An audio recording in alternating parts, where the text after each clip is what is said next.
ராகி பக்கோடா செஞ்சுக்கலாங்க. ராகி பக்கோடா செய்கிறதுக்கு நான் இதில் ராகி மாவு கொஞ்சம், பச்சரிசி மாவு கொஞ்சம், மஞ்சத்தூள், உப்பு, பெருங்காயம், கொஞ்சம் மிளகாத்தூள், ஓமம், கொத்தமல்லி தழை போட்டிருக்கேன். இப்போ பூண்டு இடித்து வச்சுருக்கேன். அந்த பூண்டு போட்டுக்கலாம். பச்சை மிளகாய் போட்டுக்கலாம். வெங்காயம் போட்டுக்கலாம். நறுக்கின வெங்காயம், பெரிய வெங்காயம் ஒரு சின்னதாக கட் பண்ணி வச்சுருக்கேன். அதை சேர்த்துக்கலாம். சேர்த்துட்டு ஆல்ரெடி இதில் மிளகாத்தூள் கொஞ்சம், மஞ்சத்தூள் கொஞ்சம், ஓமம், பெருங்காயம், உப்பு, ஆல்ரெடி கொஞ்சம் ஆயில் போட்டு பிசைஞ்சு வச்சுருக்கேன். இப்போ கொஞ்சம் பிசைஞ்சிக்குவோம்.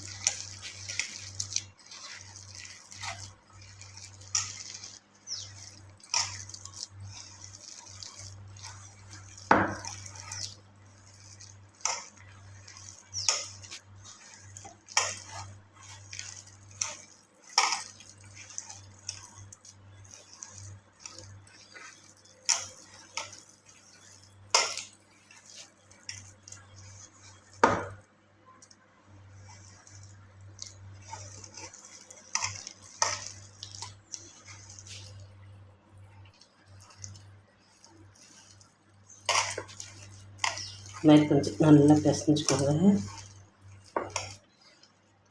ரொம்பவும் தண்ணியாக வேணால், ரொம்பவும் கெட்டியாக வேணும். ஓரளவுக்கு இந்த மாதிரி இந்த பதத்தில் இப்படி கொஞ்சம் நல்லா பிசைஞ்சு கடாயை வச்சுக்கோங்க.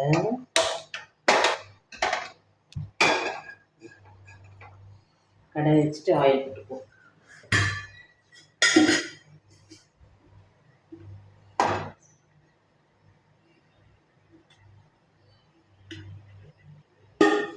தேவையான அளவு ஆயில் போட்டுக்கோங்க.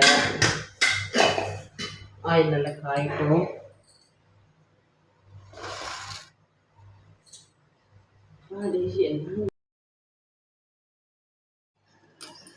கையில் கொஞ்சம் தண்ணி தொட்டுக்கிட்டு சும்மா கொஞ்சம் கொஞ்சமாக எடுத்து இப்படி போடுங்க.